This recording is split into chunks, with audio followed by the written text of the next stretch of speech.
This is the Dragon Touch Y88X. This is a 7-inch budget level tablet that's currently selling for about 60 bucks. I originally purchased the Dragon Touch K7 and liked it so much that I went ahead and got this Y88X because I thought it was a great deal, and considering it's holiday time, I thought it would be a perfect gift for one of my relatives' kids. And you know, granted, this is a budget level tablet and all that, but it for 60 bucks, it's a pretty good. It's got a lot going for it, and a pretty good tablet.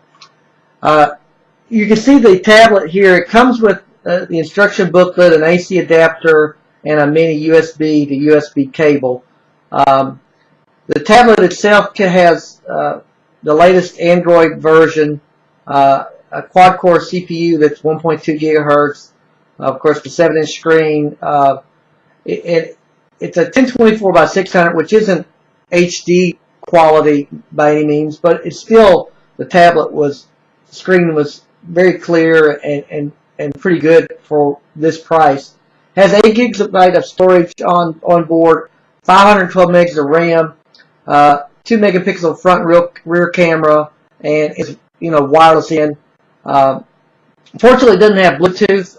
Most of the Tablet Express tablets, their budget level line don't have Bluetooth, which is a shame. But I really wouldn't expect it in this price range for this tablet. And they also warranty these tablets for a year. And again, you're not going to get the high-end specs that you would for like the latest latest Nexus or iPads that are out there. But for a kid's tablet, this is a pretty good tablet. I mean, you can do all the basic stuff: surf the web, check the mail, play your games, that kind of thing. And the speed and the screen resolution is actually surprisingly good for that. The tablet itself is probably a little thicker than the more expensive tablets, although not quite as much as you think. It's actually thinner than I actually thought it would be, and fairly light and easy. Like I said, since this is going to be for a kid's gift, this is a pretty easy tablet to hang on to. I got a rubber case to go around to kind of help protect it from the bumps and bruises that it'll probably get. But I mean, a kid could easily hang on to this even with the case around it. Battery life is pretty decent. I played around with it, setting it up all day long, and the battery life lasted pretty good. And the standby mode is pretty decent for a budget level tablet. Now, of course, the downside is you have to charge it up for 10 hours the first time you deplete the battery, and the second time you deplete the battery. And it does take a little longer than probably the more newer tablets and the more expensive tablets than this. But I mean, this is a budget level tablet, not that big a deal.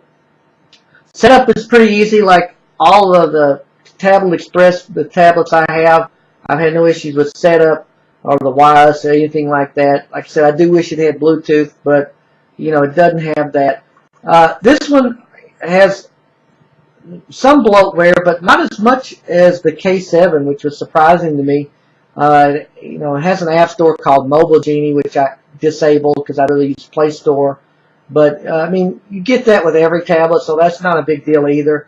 I added an SD card, which I'll show you right here is the SD card.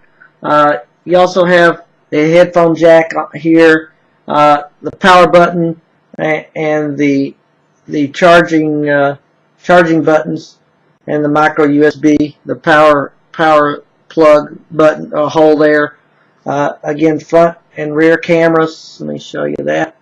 Front camera, rear camera. Speakers over here, right there. But a pretty nice little tablet.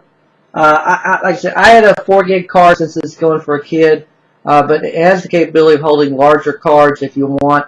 But this, it's perfect for a kid to watch videos, play games on, surf the net, whatever. And like I said, the cameras, you won't get as high end, of course, as the newer more expensive tablets, but they do take decent photos for 2-megapixel cameras. I mean, overall, I'm pretty happy with this for a gift for a kid. Everything worked that I tried to do on it. It's fairly speedy for the specs that it has. I mean, it does everything except Bluetooth, which I do wish it would have. And I think it's going to make a great gift for my relatives' kids. So I give this 4.5 stars.